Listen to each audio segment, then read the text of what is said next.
More, that's how you do it, bro. Just like just like what's the name? Wrote his own book with misprints. Who? This D Militant. D Militant. He had typos in his. Yeah, we have a friend named no editor, huh? Go check if you haven't already. Good book though. Where's the book? Where can they find that book? They can actually find that directly linked through his social media and Facebook page. Through D Militant? Yeah. He has a link on there. He has the unauthorized biography of Cat Williams. Yeah. The book, Rise and Fall the book of that made him think he has a hit on himself.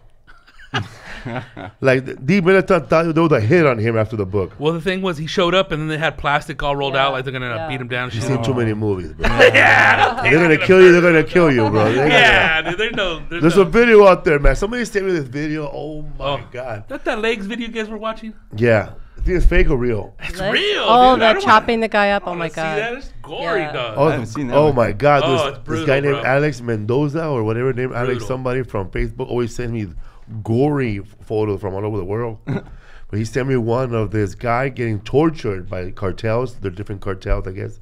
And this guy, first of all, they take him out of the trunk. They already cut his ears off. He has no ears. And he's tied up. He's butt naked. And he goes, and then like they're talking to, I guess they're filming it for their boss. Mira, boludo, hijo de chingada madre, lo que va a pasar aquí uno de tus pinches empleados. Well, one of your employees, we got him here. Then that fool takes out a knife and cuts his leg off. Like, cuts it off. I mean, that's a sharp ass knife. Like, this guy knows how to cut people. They have bone cutter knives, too. I don't know what it was, but he just got in there, man, and cut him like they cut beef at the butcher shop. And that fool's screaming, bro. He's screaming, man. And then they tell him, cállate, cabrón, pinche puto. And they fucking hit that fool, the leg just cut off on the head. And then the other dude, like, you don't gotta do this, man. They still kick him in the balls. Yeah, it was horrible. Crazy. Yeah, you didn't play the sound for me when you showed it to me. And I don't think I watched the whole thing, but you said you think this is real? Oh, hell yeah. It can't, like, you can't even write that in a movie, huh? I'm sure you can, dude. Shit. But is it the ISIS one just as bad? Dude, supposedly the ISIS one showed up after the cartel videos on YouTube. Didn't they? One was inspired by the other. That's what I'm saying. Yeah, the ISIS shit was inspired by these guys cutting off heads. That shit started in 2008. I mean, that's 11 years ago. Well, the first one I watched was 2002, which was the Daniel Pearl beheading or whatever that was. Yeah, that was on 2002, TV. And I watched that on YouTube, and that was something I wish I could unsee. All right, the first one I watched, I think it was fake too. It was this Faces of Death. Well, that's real. That's everybody's first. Those are real, dude. Those are videotapes. They split this Russian guy in half, bro. Oh, is that the one with the 4 horses? Yeah, he owed money. Just like, Is that real? Yeah, they quarter you. That's old school. Like, dude, back in the day. He owed like around drawn and quartered. $70 in our money in America. Dude, if you were in debt, I had to fund me, bro. If you were in debt back in the day, you'd go to prison, and then some people would kill you. They had the one with the terrorist that had like a grenade belt on or something, and it blew up prematurely, and he was like blown in half on Faces of Death, and in legless, and he's still alive. He was not now, but I want to say that was Lebanese stuff, dude. Like when that stuff went down. I saw one. I think they're in El Salvador or Mexico, and there's protesters in front of school, and everybody running out of the school, and the soldiers are marching in there at the same time, and this soldier gets his gun. He's scared, bro, rushing in there, and there's some student coming out. He just blows his neck off, bro, and then he just keep marching on, bro. Doing orders, dude. Falls, dog. Yeah, that's what he didn't even look back and say, "Are you all right?" Nah. Following orders, dog. Just doing what the boss told me. Hey, wait. But think about it, man. That fool's trying to leave early. Emma, do we have video? Should have taken a nap, dog. Is it brutal, no, dude? I can't get it. He said, "No more." I guess homework was a waste of time. Should have cheated, huh, dog? What's up, fool? Rodrigo's back, Chilling, bro. Yeah, keep nothing. refreshing. Well, we It's did not here. we did a run from LA to Salinas, Stockton, came back. It was cool. Did you get a chance to read Richard's book? I listened to all of it through Audible. All of it? Everything. Have you listened to your own book on Audible? Not the whole thing, no. One I did. I had to say. I did when it was being made, and they'll send me like a chapter. Do you know who did it? Dawson, right? Yeah. Mike Dawson. He told me to tell you hi. Oh hell yeah, dude! It's a badass voice, dog. Yeah. Fuck that bitch in the red vest. He's the one. That's my favorite line in the whole book. Oh, dude, that's my favorite line in the whole book. Laughing. I was like, dude. That's one of my favorites. Old school Kmart vest before Target. That's one of my favorite ones. Which one, fool? I just trying to remember one day when he was too fat, he caught his ass. Oh, the cop? The slow homie? Yeah. Oh, yeah. Useless legs, basically. Yeah. Yeah, because some fools wouldn't run. They'd be like, oh, I'm caught. I'm like, dude, screw you. My parents are going to trip. You know, I wasn't even worried about the police. I just get the hell up out of there and run and deal with the repercussions if you get caught. But I was pretty good about getting away except once they got me. So we have Richard Stanley here. He has a book out right now, Up on the Game, right? Up on Game. From robbing banks to stacking Bitcoin. Yes, from robbing banks to stacking Bitcoin. Speaking of Bitcoin, and like I always thought that Bitcoin was just in Seattle or Portland or Denver, you know, all the cool cities. But on the way home, we stopped at a gas station. There was a Bitcoin machine there. Yeah, well, the Bitcoin ATM. Yeah. I didn't know how you take money out of that, bro. You got to sign into Facebook and download stuff, right? That's more like old school. That's like when I first got into Bitcoin, how we'd have to do it because I didn't know anything about it. So I'd find a Bitcoin ATM. You put in like whatever amount of money. So say you got $200. Put $200 into the Bitcoin ATM. It'll tell you how much Bitcoin you're gonna get, and then it spits you out like a receipt with a little QR code on it. You scan it to your digital wallet, which is just a program you have to download or a app, and then it stores it right there. So you could avoid the Bitcoin ATM by just going to like Coinbase and like setting up your bank account. Makes it a lot easier. And what is Bitcoin? Bitcoin legal. What is Bitcoin? Bitcoin's it's like a digital currency where you can it's not controlled by the central bank. It's supposed to be decentralized. That's what's supposed to make it so awesome. Is that like, for example, if the U.S. currency was to be devalued, or like how it happened to Greece most recently, their currency went to shit and everything else went to shit with it. Well, Bitcoin doesn't follow those same rules as any individual economy. So Greece, the U.S., Mexico, whoever can be going to shit. Bitcoin should stay stable. That's the idea. But I think there's a lot of it being manipulated though.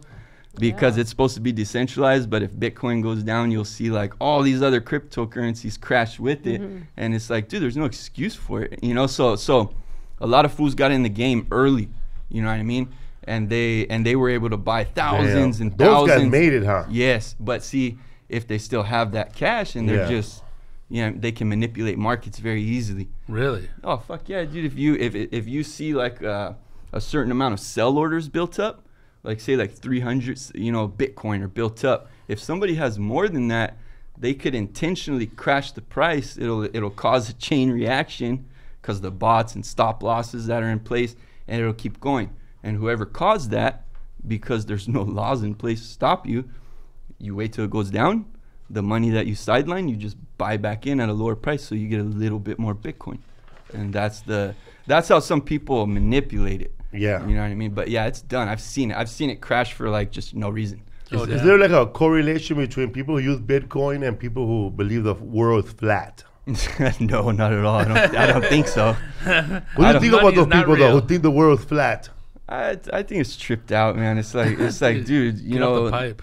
I understand. Like they sell globes for a reason, bro. They don't sell flats. Well, it's like, dude, just look at there's certain things that you can tell yourself, okay, I can't buy what's coming out of the media right now because it's just too one-sided coming out of the station. Oh, dude, it's retarded, dude. But when people are like, the world's flat, there's something inside you got to be like, dude, you're freaking those should be the first words out of your mouth. Like, fool, you're fucking tripping. If the world is flat, if you throw a ball in the air, it will go the other way automatically. It would just fall. Gravity, yeah, you have all kinds of like. Dude, like I was telling him when we have those early flights where you see like when in the morning you see the whole. The horizon, yeah. It's it's circular. Yeah, you think you see it just like the blue dress. Well, Elon Musk is trying to get more and more people to space. So any naysayers just freaking save up some money. Him and buy Bezos, a ticket. Right? Yeah. What's up, fool? What's up, dog? You grew up in the Otay area of San Diego. Where is that at? It's in South San Diego. I think it's technically within 6 miles of the border. You're like close then, huh? Yeah, close enough. Close enough. We would just, if we went partying when we were kids, you had to go to TJ. Couldn't get in the clubs up here, but if you had $5 in TJ, that was your ID. You know what I mean? Like, yes, I am 18. And you're like, okay, get in. You know, and it was a cool area. I really liked it down there. You know, it's just it has its flaws like anywhere else. You know, but my family, we have family that grew up in San Isidro. Oh, right there. Like they're walking distance from that McDonald's next to the border. Dairy Mart Road. Yeah. There used to be a lot of car thefts on Dairy Mart Road because as soon as you hop the border. People park and walk, huh? 8 hours. Well, no, people would hop the border and then steal a car from the complex right there. Because we always knew, don't go steal cars from the complex. Because the paisas jack them there too much. So it would be like a hot complex. They tell you, the homies would tell you, stay away from the complex because the paisas they jump. They'll get a ramfla. Not all of them, but you know what I mean. Some of them were known to. You know what the latest scam the latest scam right now is? What is it? It's people coming in from another country and mad burglars in America and then taking it back before the visa expires. Like a tourist. They're just here on a visa. They're tourists.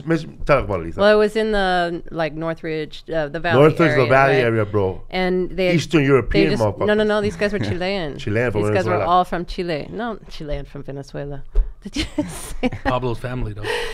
So they're from Chile, and but they would come here as a tourist, and then they would hit different neighborhoods in the valley at different times. So one guy comes for 2 weeks on vacation, robs a bunch of houses and cars, goes back with the goods or sells them here and takes the money back. And nobody knows that it was him doing it. He's gone.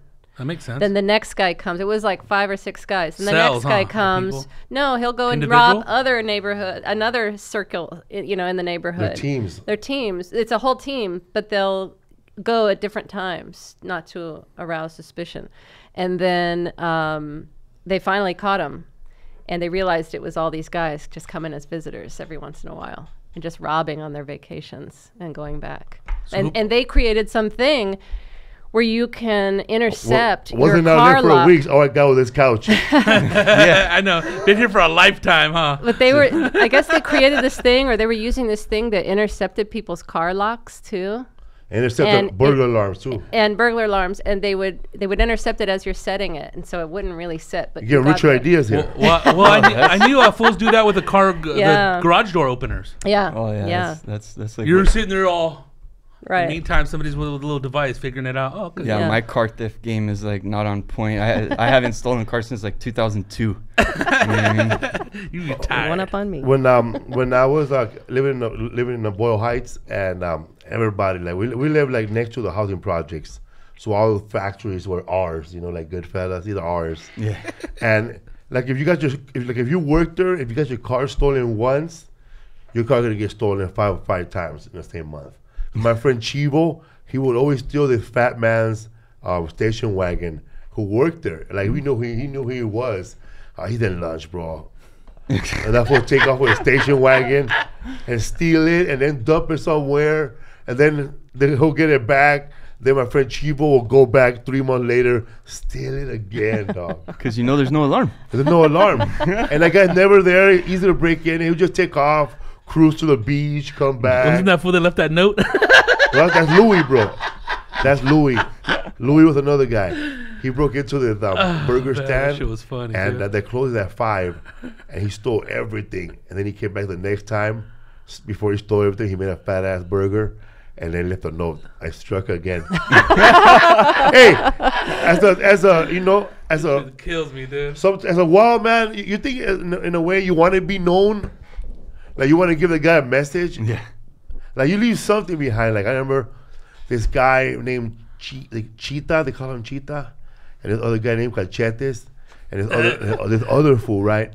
Well, anyway, that fool, John Wayne or Cachetes, whatever. He wasn't even there at the crime scene, but it was these 2 other dudes and another dude. They broke into my elementary school, bro, and they stole a lot of stuff. And then they took a big dub on the principal's office. But then they wrote one of their little brother's name somewhere. Oh, dude. And that's how they caught everybody. Yeah, that's kind of a theme like that I noticed in your stories in your book, that you you tended to surround yourself with guys who were not as what do you call it? Right.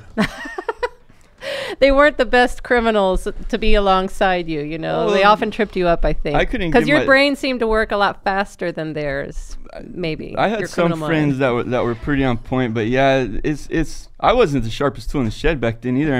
I mean, I robbed when I did get into robbing banks when I was 18. I robbed my own bank once that I was doing my car payment loan through, so I had to make all my payments after it closed every single time. After that, I'd put it in through the mail slot, and then I robbed my own mom's bank twice. Yeah, you robbed your first bank in junior high.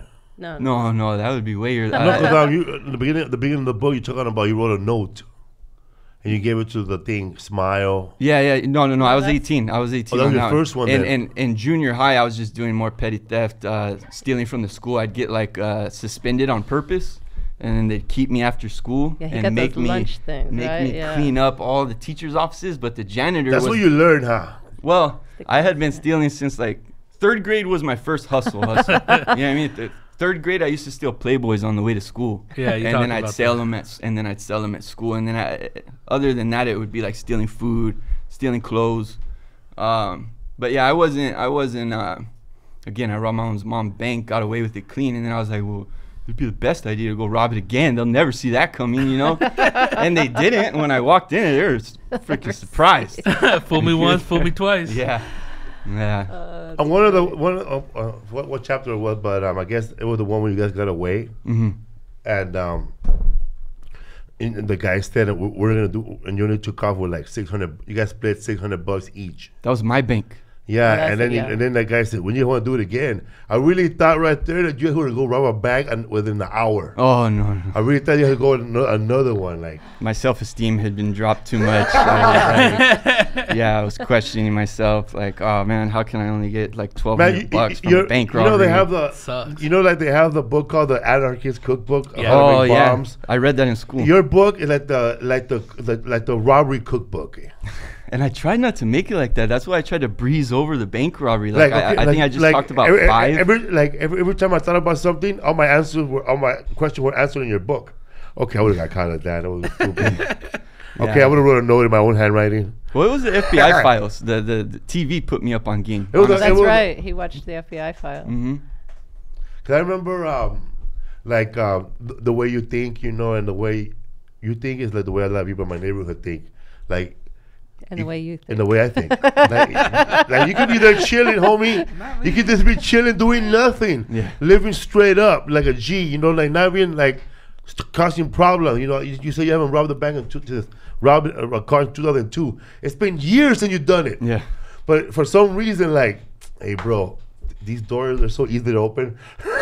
Right, like I felt like that. We went to Solvang, bro, which is like a little tiny German Shuts neighborhood. Down at 7. Yeah, I said I could have run this town. Yeah, we were walking through the little town. He's like, man, these doors are so easy to push open. You can just walk. Nobody has any. He's just thinking of all the ways you can break in. I looked up because not even a little alarm or nothing. Yeah. He goes, man, I felt like Jack Nicholson and the Joker. Wait till they get a load of me. Yeah, I see that too. Sometimes when I'll go into banks like inadvertently, I'll pick it apart in my head and be like, oh, okay, so that's where the money is. This is about the time I have to go. And then I'll have to shake it like, stop thinking like that. You know? It's an addiction, kind of a thrill? Or back then it was because initially I did it. I was just probably fed up. You know, again, we were trying to scrape up money for a grande meal at Taco Bell. It was like our program. We get a grande meal, 2 liter. Grande meal, dog. A grande meal, 2 liter, and then that would kind of set us for like half the day. And we were playing Halo. And we were like, all right, let's get the money together. You know what I mean? We started emptying out our pockets. We had like maybe $6, you know? And the grande meal was like 7 and some change, plus the 2 liter would have put you closer to 10.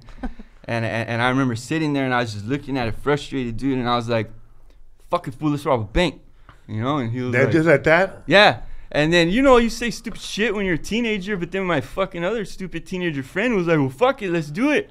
And when you're in the neighborhood and you speak on something and then you don't follow through, they'll look at you as less than, as, oh, you're a bitch, you know? So he said, well, fuck it, let's do it.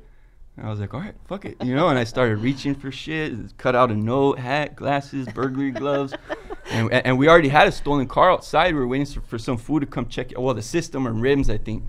And then, so we already had everything we needed. And I had been watching the FBI. I had been wanting to rob a bank by that point for at least 4 or 5 years.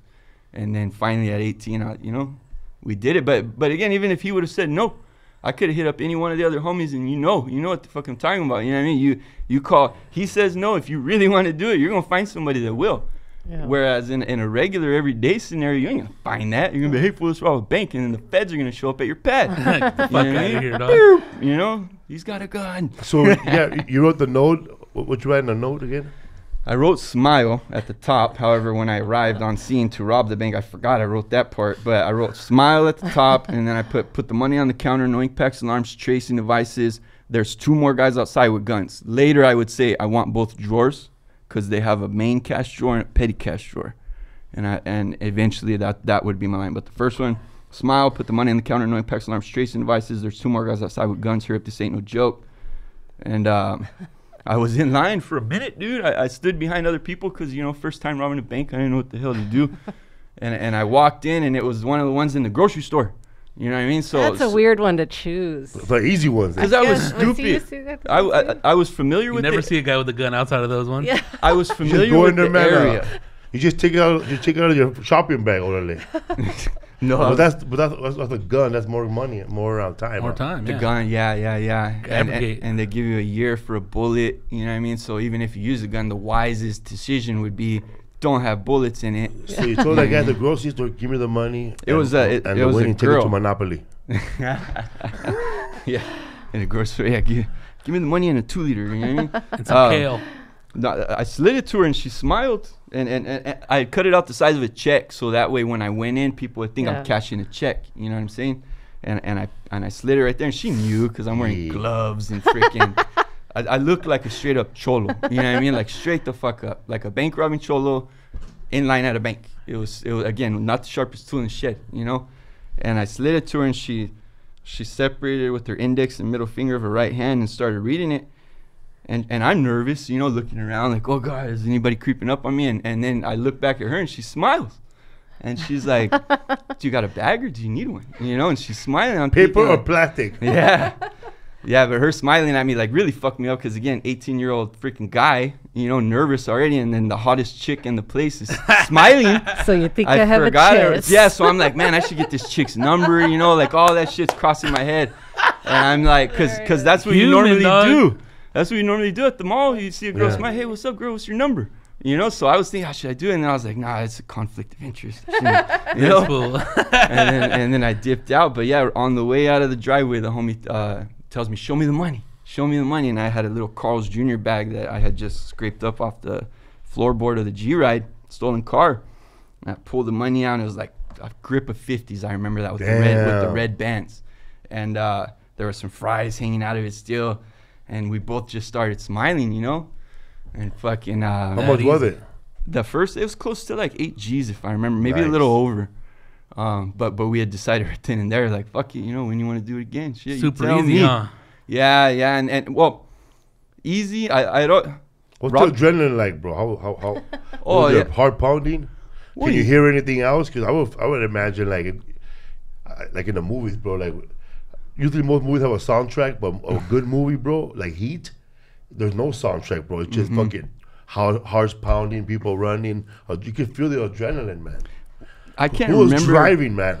It was the homie. Okay. It was the homie. He ended up wheels. He ended up falling out of the circle pretty quick, not because he did anything wrong with us, but he got caught with something. And then on a side note, they took him to jail, so he wasn't involved anymore. And we recruited another homie. But yeah, it was, I can't remember exactly what the hell I was thinking because in the surveillance photos, since I was in line at the grocery store, they had one of those stands with like magazines, you know what I mean? So unbeknownst to me, you know, I was just focused on my surrounding, but they had surveillance photos where I just picked up a magazine and I'm like, trying to act nice and inconspicuous, you know what I mean? And so I was looking like a burn. Everybody was looking at me by the time I walked up, but yeah, I remember when it was my turn next is what it was. It was all coming down to that. I was next in line. 2 people or 3 people were already being helped. And then I was thinking, should I do it? Should I do it? Should I do it? You know, and then I was thinking. Seconds before. seconds. And I was thinking, man, if I don't do it, the fucking homies are gonna think I'm a bitch. You know, this is all, I shouldn't have said I was gonna do it. And then she was like, next, you know, and I was like, left, out, or right, rob the bank. And I just started taking a step and went to the right. Like diving into a pool. You just maintain your cool, your composure. That's it, right? I mean, I've always been able even though it's inside your head that you're gonna fucking might shatter. You're just like. I've always been able to hold my composure more, you know, under pretty stressful situations, especially once I got to prison. But yeah, that was one thing about me is I was pretty cool, collected. I'd always be quiet, you know, watch, observe. Did you wear sunglasses? Yes. In the bank? Yep.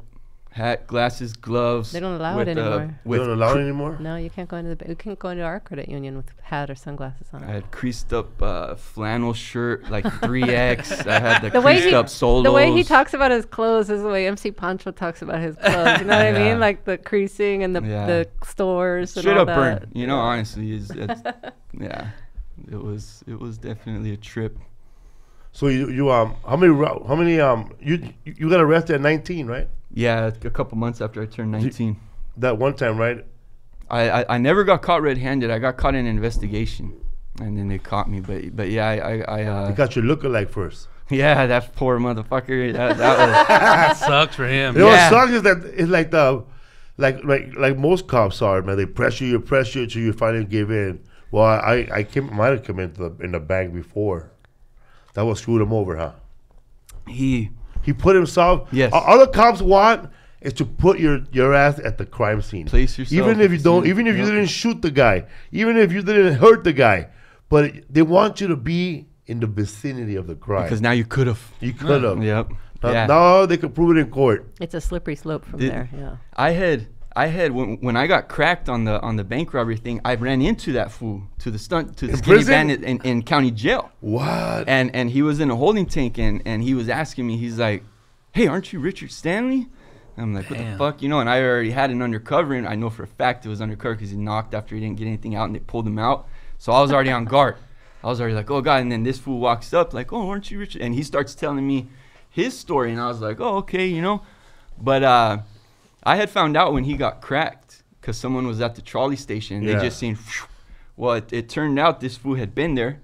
He was my height, my build, fit the description, complexion, dressed the same freaking way as me, hat, and he was checking some chick out. And you know, she said he was checking out her shirt, which was a place that she worked at or something, right? I ended up finding this out later because I did a Viceland documentary, so they went in and like did some digging. Okay. And they were telling me this fool was checking out her shirt, so she got scared, and then she started looking at him and was like, "Oh God." That's the police had told her she had been robbed at some point, not a bank teller. And the police told her, it's the skinny bandit that robbed you. The skinny bandit. The skinny bandit is what they kind of bastards. You know, you're not supposed to pick on teenagers about their weight. You know what I mean? So they could have caught Patrick DeGear, bro. There's a comedian in San Diego named Patrick DeGear. I don't know if you know him. I'm not sure. Dude, you got her dressed the same. He's skinny also. Same height. Same goatee, except that he's blind. Oh, okay. Same hat. Same hat, but he sees from this way. Peripheral. Oh, Patrick DeGear, you could have been caught with murder, bro. Not murder, bank robbery. Yeah, the prosecutors would have still locked him up. Oh, you're blind? Yeah. Tell it to the judge. If Ed Norton was in San Diego, that area, they would have picked him up. Oh, yeah. Who's that? We don't know him. Well, that fool got rolled up on strong. You know, Shivago would have got caught easy, bro. Sorry. Well, stay out of the Comedy Palace, Shivago. She points out the wrong guy, long story short, and then the cops roll up, take him in. He doesn't know what the hell's going on. Somebody that I knew was at the station, and they're like, "Hey, what's going on?" They're like, "That's the skinny bandit." And they're like, knowing me. And they looked and they're like, "That's not," you know. And they came home or they went to my pad where I was staying and told me. They're like, "Dude, they caught the skinny bandit." I'm like, "What the fuck are you talking about?" Did you think you were home free after that? For a bit, I did, and then I stopped robbing banks for like a week or two. But then I was like, fuck it, I'm gonna keep robbing them, you know. And it was that one girl that identified you with that Honda. That you guys stole her Honda that recognized you from school. That was a separate occasion. That was how I got put into the mix. They led to you. I had a homie that needed help. One of my associates in the circle was like, "Hey, this fool needs help. You know, he needs to come up quick. can you help him out? Can you take him with you to rob a bank? I was like, well, yeah, fuck it, you know. So I told him, he was right there, you know, kind of sitting outside the circle, and I called him over. I said, all right, fool, let's go get a G-ride. Let's go steal the car. He was like, "Eee." Well, I thought you hand me the cash. He didn't think it was gonna happen. Partner, he didn't think it was gonna happen that fast. Easy investor. I told him. I said, we'll go tomorrow. You know, but he wanted to steal the car from somewhere he was comfortable with. You feel me? So we went to my neighborhood, where we were having the conversation. Stole a car. I was flipping through it, seeing a little freaking sticker on a visor, on the passenger side visor. Like, oh, she looks familiar. I told the homie, I was like, hey, this chick looks familiar. He's like, oh, she does. And we didn't think anything of it. Went, robbed the bank the next day. And it turned out it was the girl that I went to high school with. And fucking when the cops showed up, like, yeah, your car was used in a bank robbery by a skinny bandit. And she asked for the wanted poster or something. And they showed it to her. And she was like, oh, shit. She went into her freaking pad, grabbed the high school yearbook. I was fresh out of high school. I was fresh out of high school. Dude. And she pulls it up. She's like, I think it might be this guy. Look right here. Yep. Most likely right here. Who's that tweaker chick that like called and asked you all those questions right when they busted you? What was her little role? Frog's old lady. The girl I was with at the time in the hotel room, she had a friend, a tweaker friend, and so she had my number, I had hers. It wasn't uncommon for her to call me, especially wasn't uncommon for her to call me at 2-3 a.m. And yeah, she calls me and she's like, hey, where you at? You know, and I'm like, over here. She's like, who are you with? You know, oh, so-and-so. You know, what room are you in? Fucking this room, you know? Are you sure there's nobody else there? I was like, no, why? And she's like, okay, bye. And freaking hung up. And I was like, freaking tweaker, you know what I mean? I didn't think about it. No good, bro. But then I wake up to the just a few hours later, you know, FBI. Did you get a reward, though? They gave her a lighter. There was a reward. It wasn't too much. It was like a Crime Stopper generic. They gave it to her? I don't know. A pod box full of pipes. Imagine, bro, the way she's telling it, they like, stupid cop lied to me. Well, they probably got it out of her little pickle. I heard she got her kids back is what the deal was. There you go. She got her kids back. There's always an incentive. Tweakers need her kids back. Yeah, you know, it's only right. Tweaking for my kids. So, when you were, you grew up in a Latino neighborhood. And your dad's Mexican. Yes. Where's he from? What part? He's from TJ. Well, his dad's from Durango. Yeah, his dad's from Durango. There's family in Guadalajara, but he got raised in Florido in Tijuana. It's like way out there, you know what I mean? By a company called Mattel, where they make the toys and shit. But yeah, I was ghetto. No, the water truck had to come by to fill up the barrels. No trash service. You got to burn it. You know what I mean? Old school. One time I got banished out there for like a period of time because I was fucking up. And they sent me to my grandma's pad and how you burn the trash. You know what I mean? So I was burning trash. And I threw a fucking lighter in there, bam, just to watch it, you know, because I was a little pyro like an idiot. Boys, man. So burned my face, my eyebrows once it finally blew up. Because it but cracked. Put some makeup on this chola. It cracked, and you could see the fucking little bubbles like a carbonation. And I was like, oh, that's cool. And I moved in. Building up. Melted my hair right here and freaking eyebrows and eyelashes. My mom and dad had to come all the way over there and get me. Yeah. You said that you guys grew up in your parents ended up buying a house, the first house, right? The first house, yeah, that I think we ever owned, yeah, was in the neighborhood. It was in off of Melrose Avenue.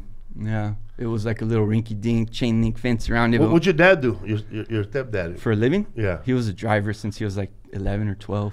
Then you talk about this one summer where you thought you were gonna your dad bought his first house, and then your dad put you to the corner and told you all the fixings the house needed. Why it's gonna need a new roof, it's gonna need a new basement, a new fencing. You're like, oh, that's gonna cost a lot of money. What do you mean money? Eh? We got 2 pitchforks. Yeah, no, he was like, we'll just go get some pickaxes, the freaking barra, you know what I mean, some shovels. Said a barra. Oh my God, dude, I stick that motherfucker into the earth. The damn fence post. Check that, Tony Sanchez. You know what a barra is?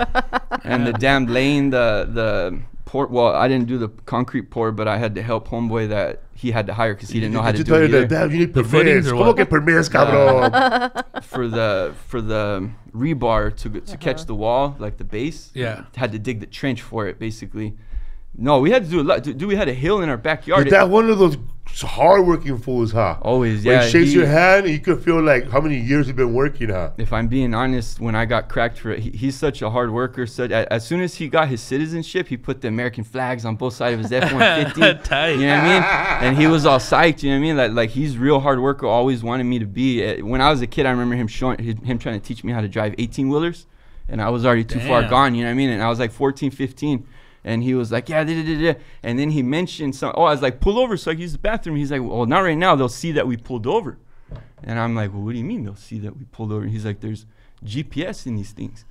And I was like, where can I find this GPS in these things? You know what I mean? Because I have evil plans for I'm watching Goodfellas. Like, dude, you could get a whole truck of cigarettes, really? But now there's GPS. So my mind was already all criminalized, dude, by the time I was real young, you know? But he, if I'm being completely honest, when I got cracked for bank robbery, he's such a hard worker, such a like straight arrow that he visited me one time when I hit county jail, and that was it.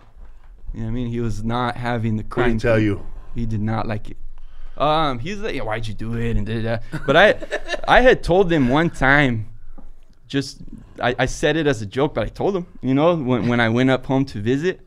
Because they had moved to Lakewood eventually during the bank, just before the bank. Second home, right? Yeah, bigger one, better one.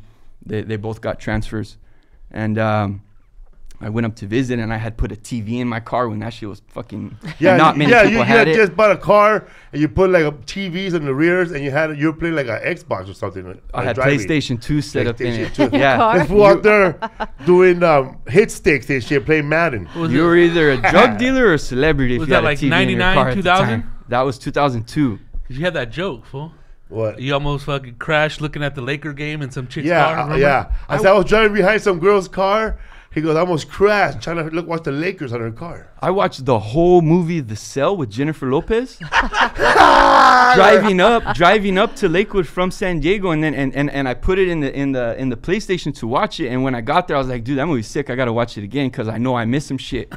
I watched it again. I didn't miss a fucking beat. I was like, damn, I could have caused an accident. You know what I mean? Like, I saw everything on the way from fucking San Diego. Yeah. Ballin', that's that movie where she goes into this weird dream, His mind. The mind, That's Vincent D'Onofrio. Yeah, he's good in that movie, weird that man. he's I gotta watch that movie again. It's good. It's and the soundtrack is pretty good too right here. It's a beautiful movie. It's very visual. It's shot. You know the way her red dress is? Yeah. The way her red dress is Spawn. Mm-hmm. His red cape was like that.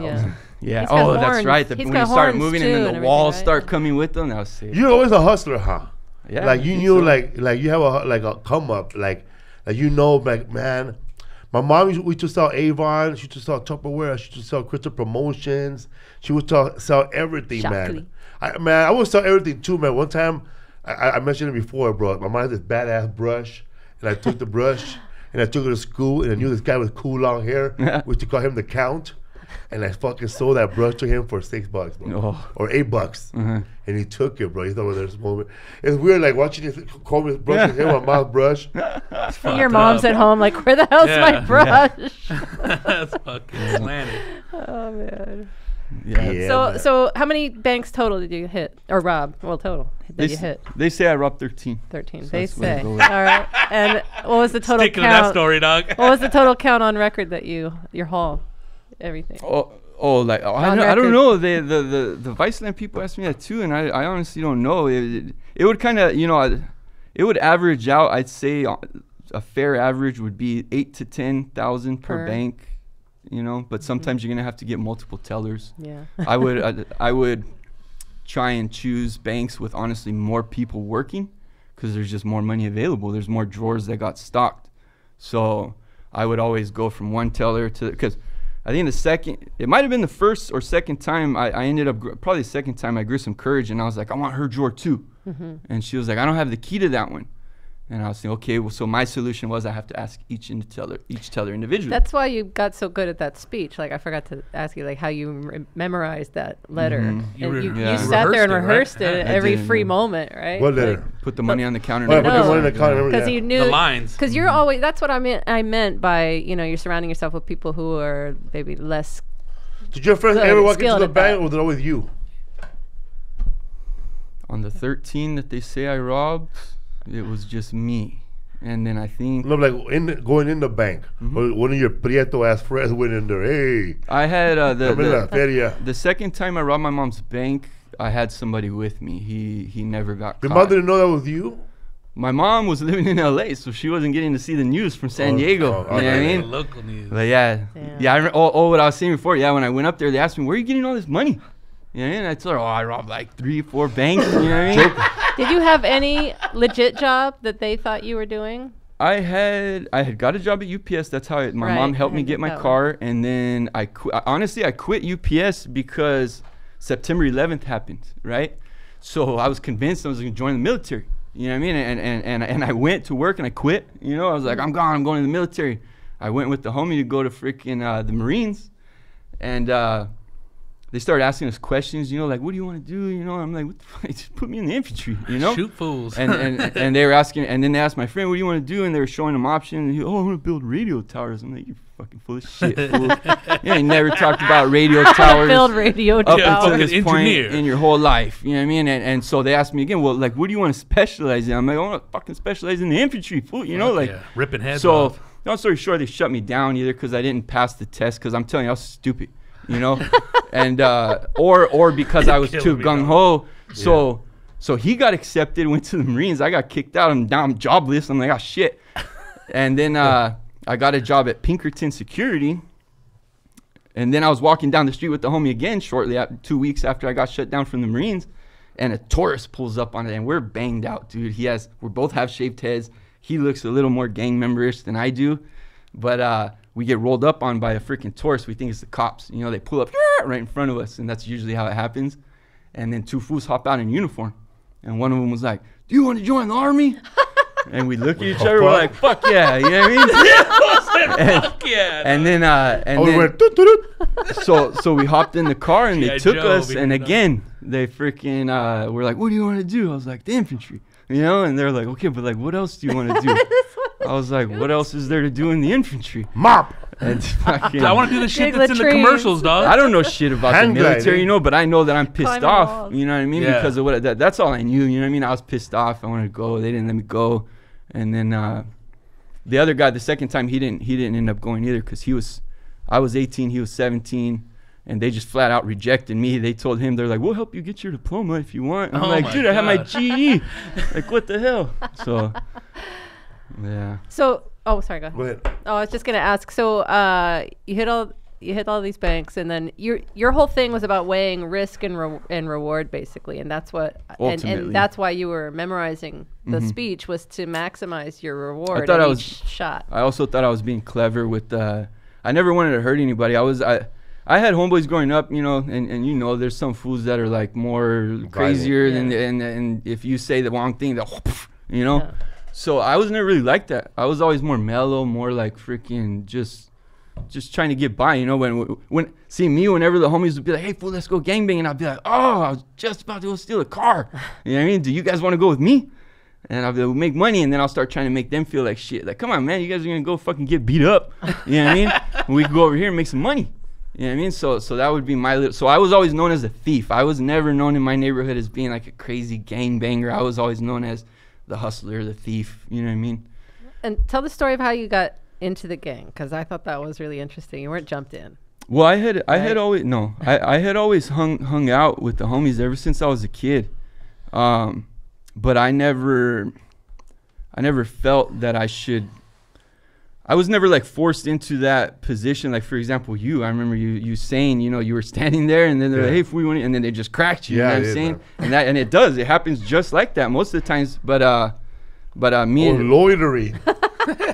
I was at a house party after school with the two homies, and we were at this pad, dude, one of the largest motherfuckers in maybe all of San Diego. He was huge. You know what I mean? By adult standards. You know what I mean? Monstrous.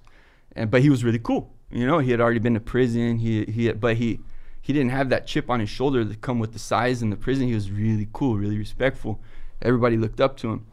And he was telling me, he's like, he'd see me there, and then he called me over, me and the homie, and he was like, hey, fool, why aren't you from the neighborhood? You know? And I was like, oh, fuck, this fool's gonna fucking kill me. You know? And I was like thinking, what's the best thing to say here? And I was like, I'm just not. You know, I don't know. And he was like, yeah, but why not though? You know? And I'm like, I don't know. And then he told me, he's like, well, if your homeboy here, you know, if so-and-so here was to run into some shit, are you going to leave this fool behind? I was like, he already knew who I hung out with, my squad. And I was like, they were all from the hood, more except for one. And I was like, well, hell no, you know. And he named off like one or two other homies. And I was like, no. And he's like, well, see, if you're gonna be in the middle of shit anyway, you may as well join the neighborhood, right? And I was thinking about it. I was like, well, fuck, I do get beat up a lot for the neighborhood.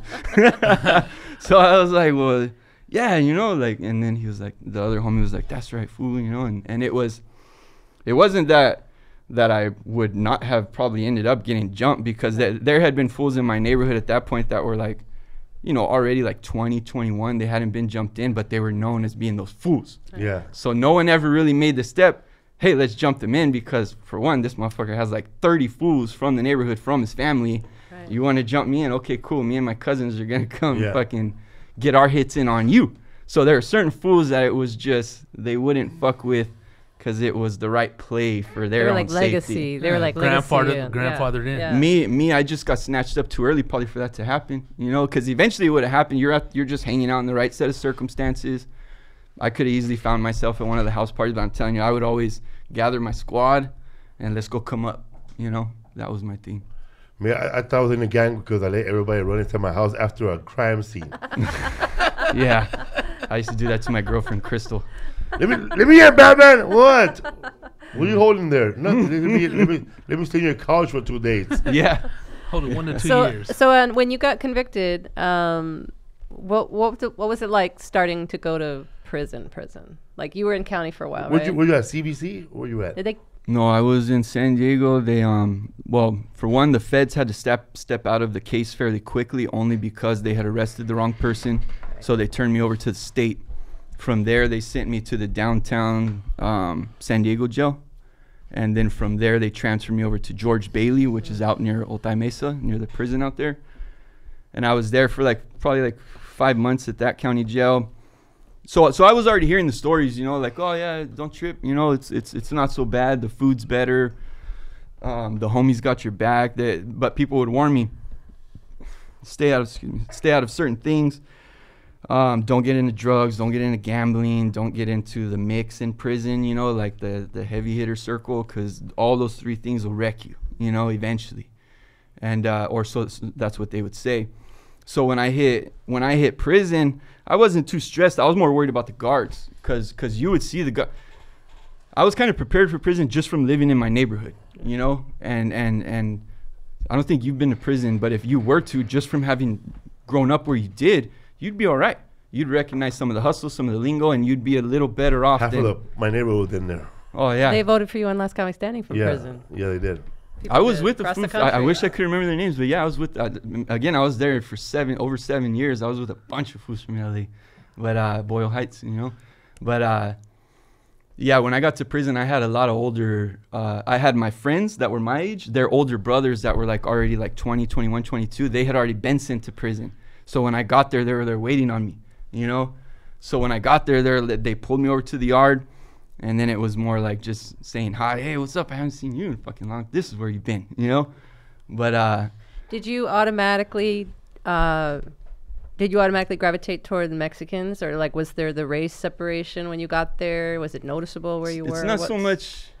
A lot of people say race immediately when they're thinking about prison, and it is the case in certain. Well, not even. I would say maybe that's the case with like the white guys, but there's even Jewish people that roll with that have to by default roll with the wood car. So it's not so much race. You could be white, you could be black, you could be Cuban, you could be, Hawaiian, Armenian. Asian, Armenian, and you could be from a Southern Hispanic gang. Now, I'm not going to deny that being Hispanic in that case will help you, but ultimately it's going to come down to where you're at, what are you willing to do, what are you willing to put on the line.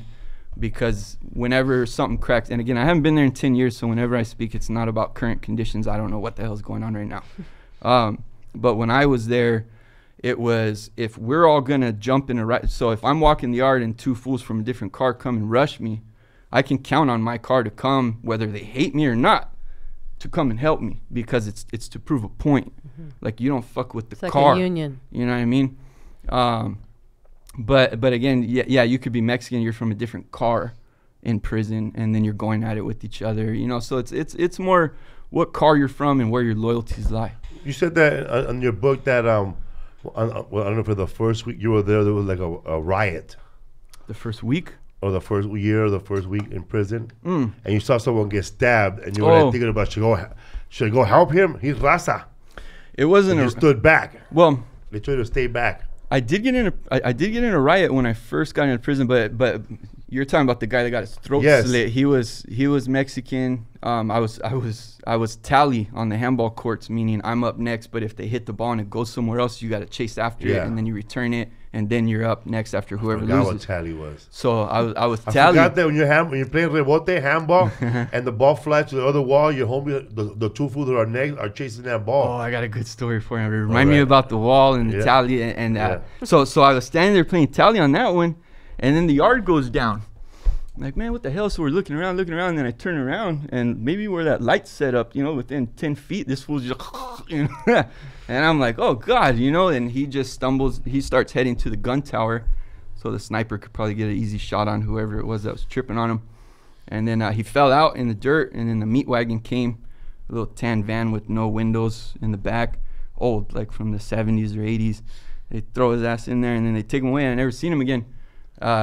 But another time I was playing tally, the first prison riot I'd ever been in was for a paisa. Yeah. We call him King Paisa. King Paisa. King Paisa, his name was like Beto. a rapper name, huh? His name was Beto. He was a 3-strike lifer, I think on some drugs. Fucking Paisa. 3 veces Paisa. But he was cool. He was really cool. 3 strikes on that fucking Paisa? Yeah, 3 strikes. The third one was for drugs. Oh. So maybe he's out now, I don't know.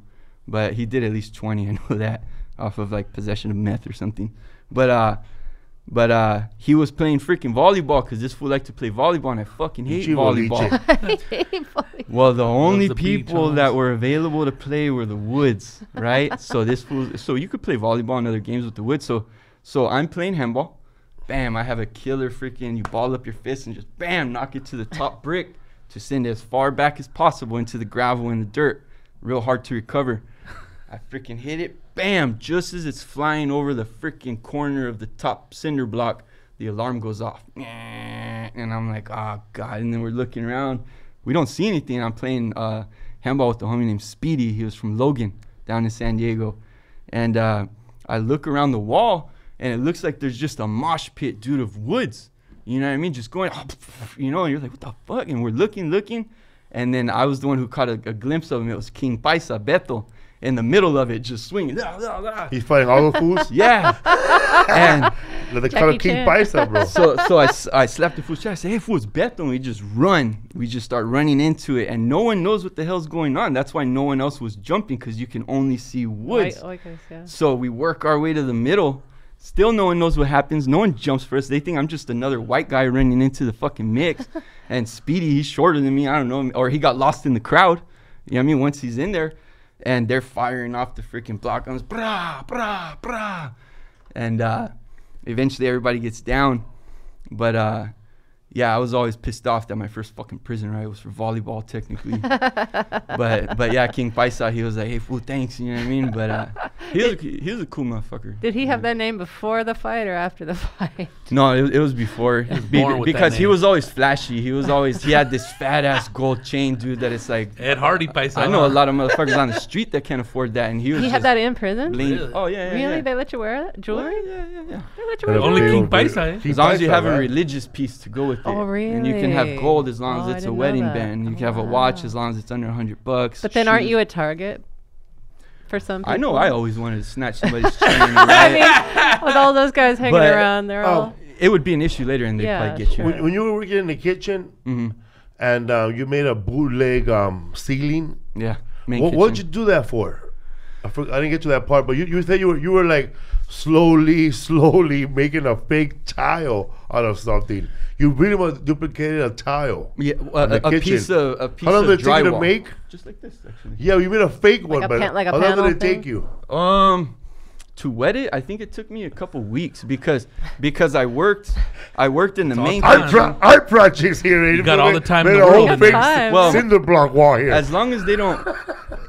it's the obvious that they pay attention to. It's the little things they don't. They trip on pieces of metal, but when I was there, they never trip on the small pieces of metal. Well, this can be shaved down and attached to this, and now you got a fucking wrench. You know what I mean? So I was finding my way with just little things. MacGyver over here. And I was so the ceiling. I worked at this cook pot. My station was the one furthest to the right. So I remember you said, I'm sorry to interrupt. No. You told the judge, you told the guy, hey, Amanda, I better tell this guy that his wall's chipping. Yeah. Yeah. He's going to get on the food. Uh-huh. That was the free guard, right? He don't get paid? The free staff, yeah. He was the cook. He was technically the head cook, even though they didn't do shit. You know what I mean? But he would be right there to monitor us. So he would dip out every day, and part of your job is to clean the pots and clean the floor. Well, the pot had these hoses that are attached next to them, so you could fill them up for the oatmeal and stuff like that. So I'd take the hose, turn it on hot water, and you spray drywall long enough, it starts to warp. It starts to come down. So I sprayed it for the wall? Spraying it for like a couple weeks. It's like because Chinese water torture on the I already had the plan. If I took enough pieces of cardboard, they had this piece of paper that came in on the milk crates. It was thick like cardstock, similar color. So I, without the paint.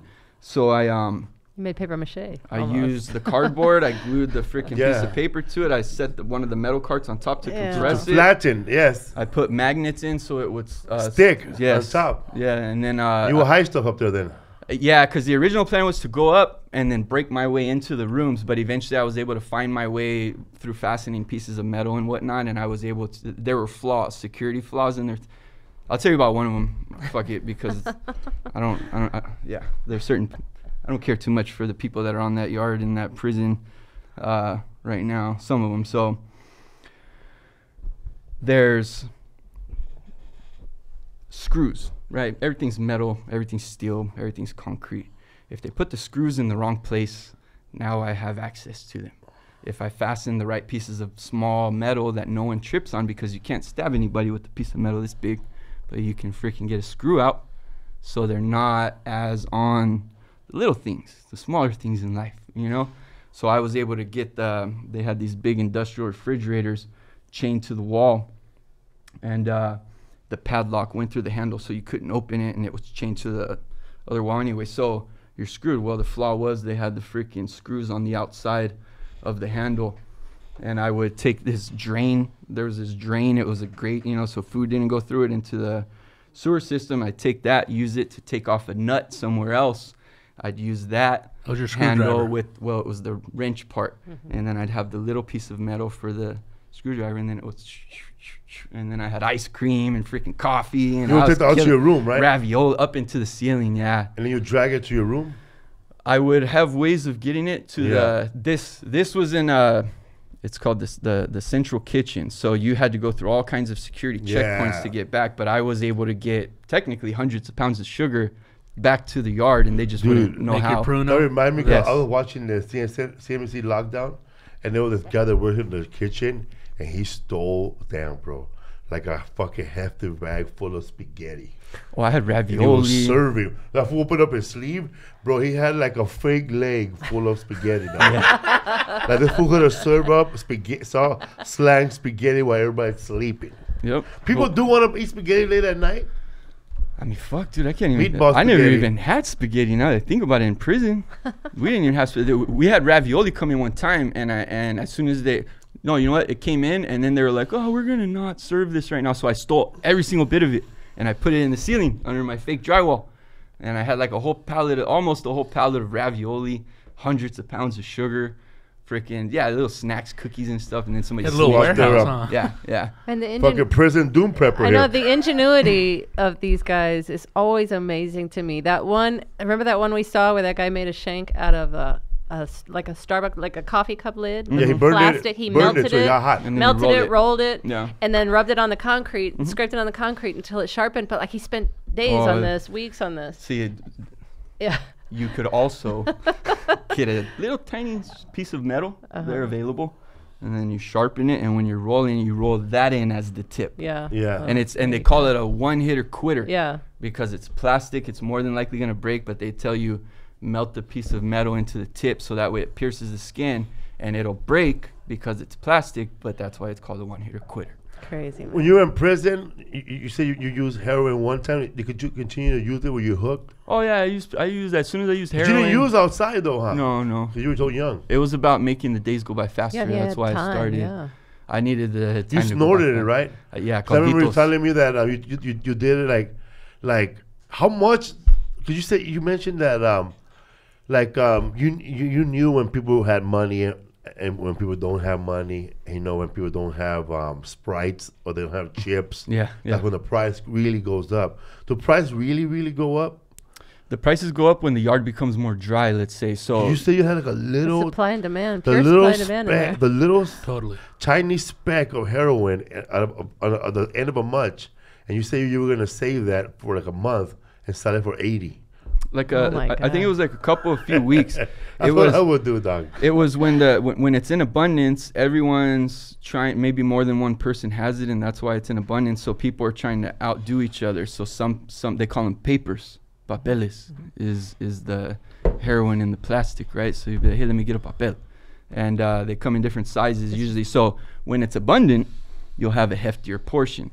So it was during one of those times that I was able to get my 50 through the handkerchief and the lightning, and then bam, I got my 50. I sat on it because everybody owed their canteen, and I knew it's gonna dry. Once it's dry, I'll be able to get more bang for my buck because people start heroin. Heroin's like itching and heroin's like, dude, I need it, and I'm like, all right. I like how I'll pay anything. I like how the big homies told you, listen, homie, this is how fools here get stabbed. They're not paying. A lot of they told me don't not pay debts because you'll get stabbed. But it's more the individual that'll stab you. If someone feels disrespected, they'll just call it a personal issue. Everything's not some gang hit, Yeah. Some like we were talking about the crazy ones. So the crazy ones, you could tell the crazy ones. There's rules in place. There's a hierarchy, right? If there was, and the crazy ones are like, man, fuck your hierarchy. You know what I mean? Anybody tries to get sick with me, I'm stabbing them. So those are the ones, if you owe them, there doesn't have to be any call, any nothing. You'll just be there and they feel disrespected and it's like, clack, clack. They'll start hitting you. Did you go to Castle Park School? Castle Park Middle, Castle Park. Did he go to Castle Park School? Yes. He did, fool. Castle Park Middle and 1 year of Castle Park High School, and then I failed 9th grade miserably and went to Castle Park Learning Center. So how long? Explain to everybody the deal you got, because that was your first offense, but you automatically got 2 strikes. Yeah, I was reading the court papers. It was really funny because it contradicts itself. They get people like that so much, huh? You said that was fucked up because they could get you for jaywalking and put you back in for 25 years to life. Shoplifting. Before 2014? Bill Clinton put that in, right? Yeah. Bill Clinton put it in like on a federal level, but the state governors are the ones who put it in, like Gray Davis. Pete Wilson, but technically all of them are to blame since then because no one's actually made any moves to change anything. It was inmates' families, inmate rights groups, victims' rights, and it's not to say that some people don't belong in prison. There's people who I can think of right now that, but not for stealing a pizza from a kid because you're hungry.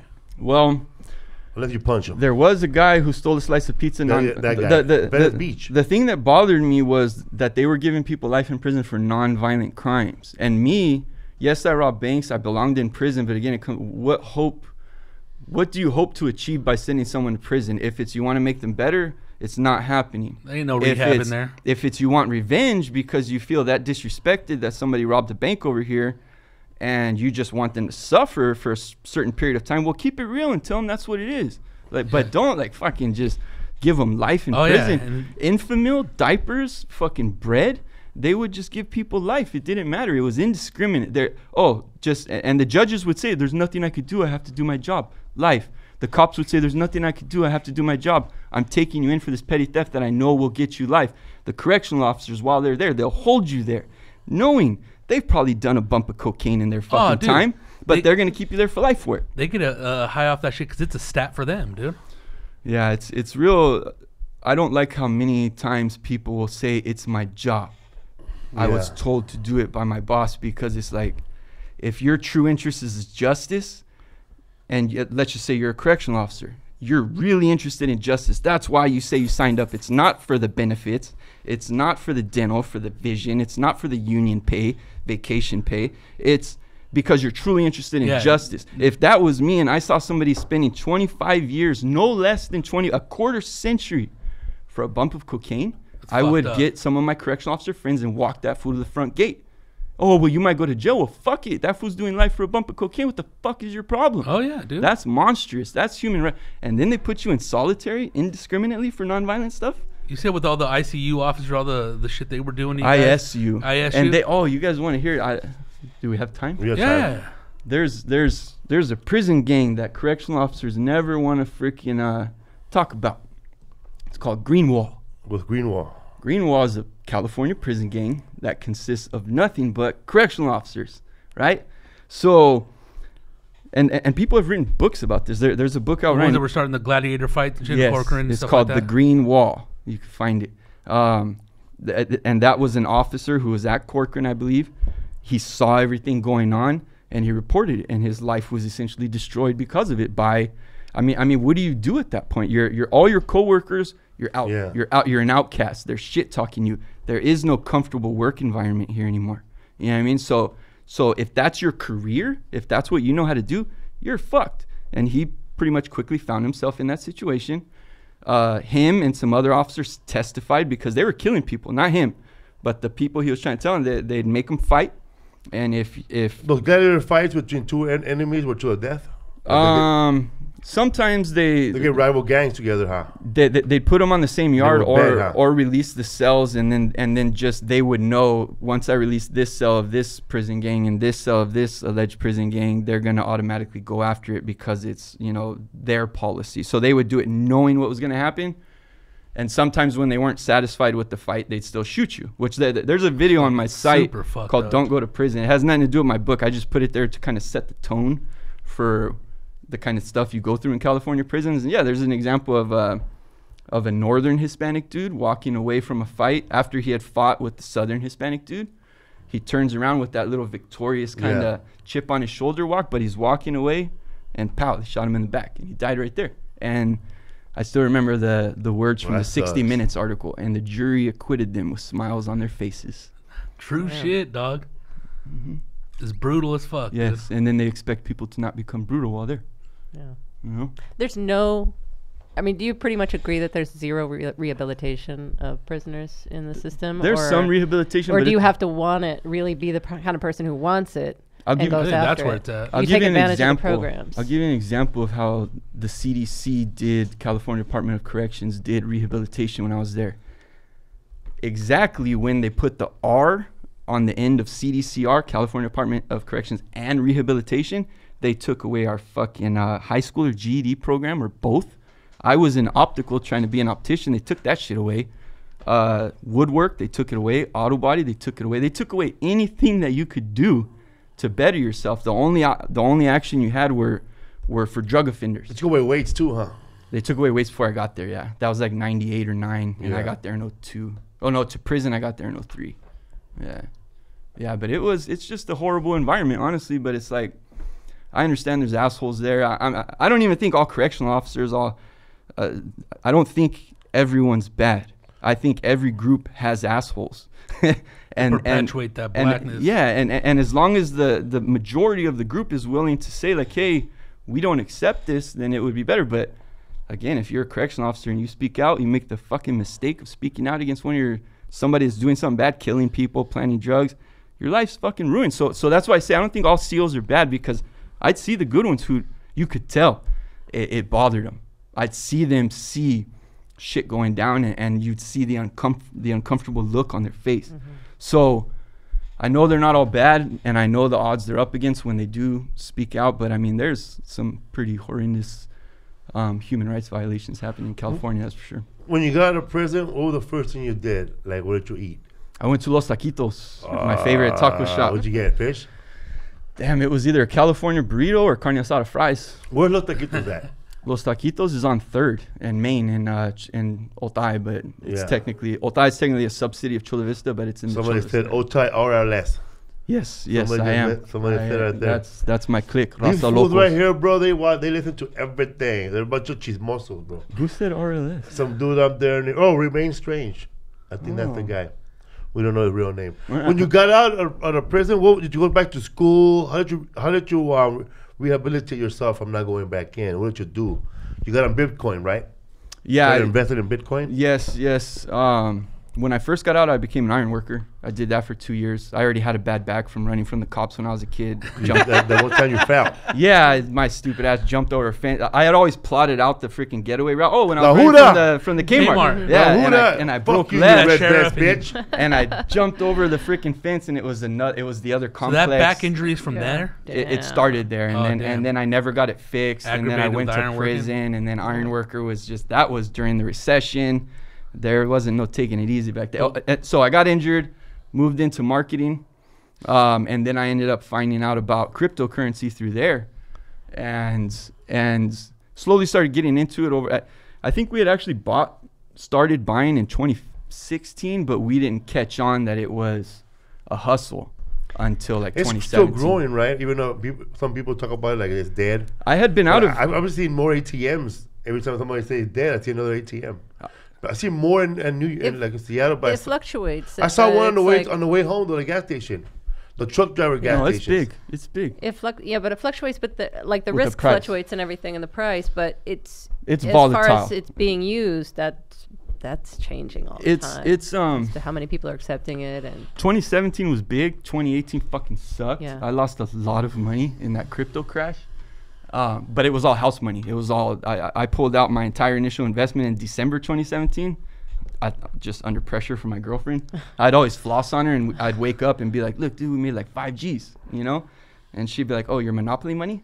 I'd be like, "Fuck you mean Monopoly money?" You know what I mean? It says there's a dollar sign right there. You know what I mean? She's like, "Yeah, but I ain't seen it pay no bills." And I'm like, "Oh shit," you know? So I pulled out my whole initial investment. So I didn't take a loss. And then I ended up having to pull out more for taxes during the fucking crash, like right in April. Now that I think about it, and so I sat out of it 2018, and I was speaking at an event at 10E in Los Angeles, the Booze and Book Club, and I was telling somebody like straight up, I'm not in crypto right now, not really, you know. I'm waiting for it to find its happy place, you know, because I was waiting to see, but once it bounced back up and held. Okay, that's the new support, you know what I'm saying? So now we're working our way up, and I got back in, and shit, just the other day I was looking at stocks. They're killing me. I was down like 3% in the morning, like by 10 a.m. And I was looking at Litecoin, seeing it going, which is another cryptocurrency. Sold that stock that was going down, put it in the Litecoin, caught a 6% gain. You know, and stocks, crypto is freaking sick, dude. It's a nice, legit hustle, especially crypto. And it's the same thing you've been doing your whole life, though. Like, this is what I was saying. Like, he used those powers for good now, you know? Like, because you have an ability. Not everybody has that, though. You talk about it as if it's, like, just second nature. But you have an ability to see when something's low and you buy it and you sell it high. Or you get it for free and you sell it for whatever price and it's all profit, you know? In terms of, I'm talking about before in your life of crime, but now you're doing things from bank robber to wolf of East Los. It's the same. I mean, it's basically the stock market. Though, is a hustle. It's the same thing, and you're buying low and selling high, and you're trying to find, you know, how you can make the biggest reward. I think it is all. You on Adam Carolla? I did go on the Adam Carolla show. Somebody heard you on. So Dawson from Adam Carolla is the voice of his audio. Yep, sure is. Oh yeah, that's what he was. Yeah. One thing that you said in your book that was cool, you gave a lot of credit to your mom to the rehab process, which a lot of people don't have any family. I like that your mom, like your mom spoke up like most moms, you know, in like most Latina moms, like, you know, like if you say like even like if I were to kill like 10 people, well, he could have killed 30. He only killed 10. He's a good boy. yeah. Your mom said that about you. My mijo just wrote a note. Well, he didn't put no gun to anybody's head. At sentencing, what'd your dad say? Dude, because you know, when my dad went to go visit my brother, first thing he said, "Y para ratero valiste pura madre." And that shit made my brother laugh. Even as a robber, you suck dick, my brother. Yeah, no, he didn't hit me like that. He came and visited me, and he was just more like, "Why'd you do it?" And again, I was so fucked up in the head as far as dedicated to crime that I was trying to convince my mom and dad, like, bail me out. And I was telling my dad, because he was a truck driver, I said, I'll buy you a truck. You know what I mean?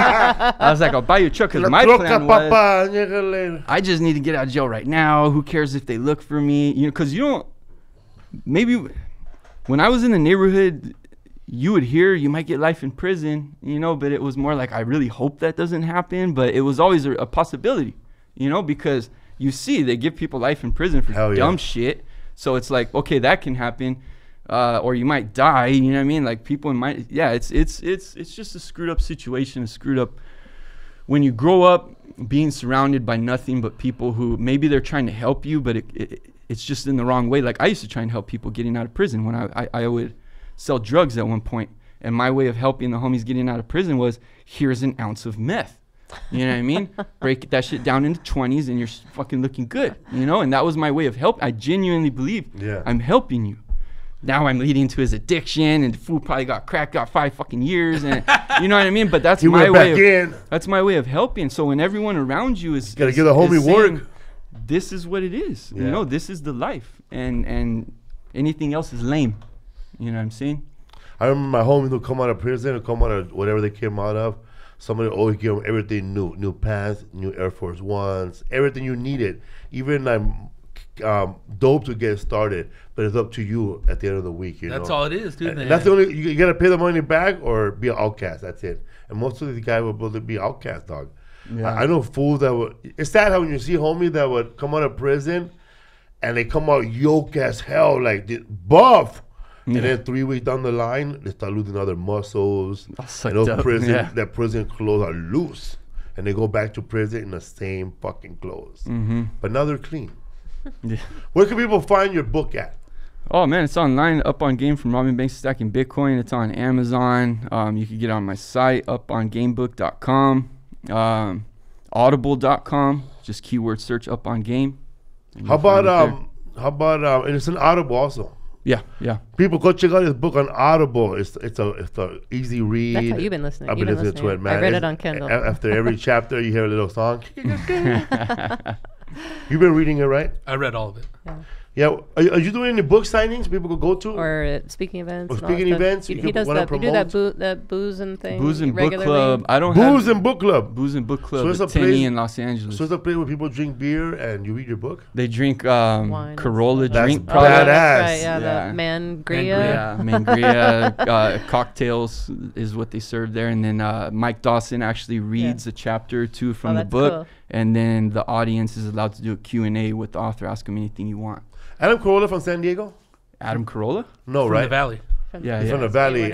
Jimmy Kimmel from San Diego. He's from Vegas. But they're friends. They're like they're friends. But the other guy from San Diego, the one that has a show, he's the producer of that show, The Voice. Adam Carolla. Carson Daly. Oh, okay. Because they all met in Las Vegas when they were DJs. Jimmy, Carson Daly. That's a cool little backstory. What's up, fool? Rodrigo, what you got to answer, bro? No, nothing. We're good, dude. Thank you very much, man. Well, so they can find your events at your website. Sorry, upongamebook.com. Yes, any updates. You don't do any readings coming up lately? People can go to. I don't have. I have another podcast I'm doing later today, but I don't. You do another podcast? Where at? It's in Burbank too. What's the name of it? It's the first one they're having. It's Josh and Darius. I don't know what they're calling it, but I'm going by to help them out. Hell yeah! And tell some stories. But as far as I go, just the books. What's available. your Instagram or Twitter or? Yeah, that's it's all up. Up on Game. At Up on Game Book. Yeah, Twitter Up on Game Book, Instagram Up on Game Book. Yeah, find me there. Awesome, man. Right. Well, thank you, man, for being on. Oh, thank you for having me. Did you go through your dates? You like the Padres? The Padres, yes, I saw that. What's up, fool? This week I'm gonna be in New York City. Actually, not this week. Next week, June 20 to the 23rd, Caroline's off Broadway. Atlanta, Georgia, Punchline, June 28th to the 30th. Houston, Texas, Houston Improv, July 5th through the 7th. Chicago, Illinois, the Vic Theater, July 13th. Tucson, Sausalito, Arizona, Desert Diamond Casino, July 26th. I'm doing a Spanish show at the Comedy Palace. Also, next week, June 11th, I'm going to be at Viva Los Chistes at the Riverside Civic Center. Life Art Center. Life Art Center. It's going to be all in Spanish. Come out, eh? I might have birthday cake. It'll be my birthday that day. Yeah, it's your birthday. On Monday, we're going to go live at 8 Monday, we're going to go live at 8 p.m. And then that is Monday, we're going to go live at 8 p.m. on youtube.com/ATC, and that's your birthday. Renee Garcia's the guest. Renee Garcia will be here with big old bifocal glasses. Houston's finest. And then Wednesday, we're going to have Earl Skakel, but that may not air until the following week. So anyway, that's it. What's up, fool? Up on Game. Up on game. Richard Stanley. Read all the chapters.